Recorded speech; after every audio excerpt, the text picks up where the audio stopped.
आज बात करेंगे दो बहनों की किस्मत की। ये कहानी है त्याग और धोखे की। सोचिए, एक बहन ने अपना सब कुछ लगा दिया और दूसरी उसे पहचानने तक को तैयार नहीं थी।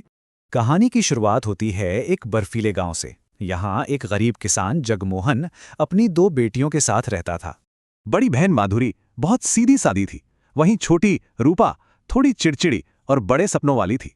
पिता के जाने के बाद बड़ी बहन माधुरी ने एक बहुत बड़ा वादा किया।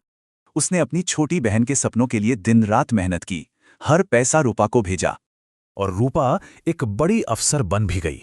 लेकिन कामयाबी ने उसे पूरी तरह बदल दिया।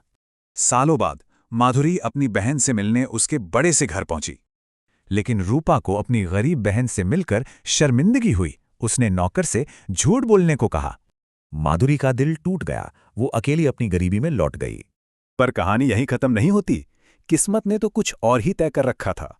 सालों पहले एक साधु ने भविष्यवाणी की थी और उसका एक ही हल बताया था। फिर दोनों बहनों की शादी हुई। माधुरी को बेटा हुआ और रूपा को एक बेटी। और पतियों ने वो राज निभाते हुए जन्म के वक्त ही बच्चों को बदल दिया था। अब कई साल बाद भयानक सर्दी में माधुरी मदद के लिए फिर रूपा के पास पहुंची।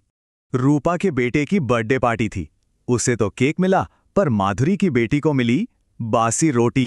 हद तो तब हो गई जब मेहमानों के सामने रूपा ने माधुरी को अपनी नौकरानी बता दिया। और सिर्फ इतना ही नहीं, उसने माधुरी और उस बच्ची को बर्फीले तूफान में घर से निकाल दिया। जब पति घर लौटे और सच सामने आया, रूपा के पैरों तले जमीन खिसक गई। पछतावे की आग में जलती रूपा एक साधु के पास पहुंची, जिसने एक आखिरी उम्मीद दिखाई। उस जादुई पानी की कीमत थी एक जिंदगी के बदले दूसरी जिंदगी। रूपा ने ये कीमत चुकाने का फैसला किया। पानी छिड़कते ही दोनों जी उठीं और रूपा मर गई। रूपा का सच्चा पछतावा देखकर साधु ने उसे भी जिंदा कर दिया। उसकी परीक्षा अब पूरी हुई। तो इस कहानी का असली खेल समय का है, जो किसी को भी राजा से रंक बना सकता है। तो आखिर में सीख यही है कि घमंड इंसान को बर्बाद कर देता है। असली दौलत तो अपने होते हैं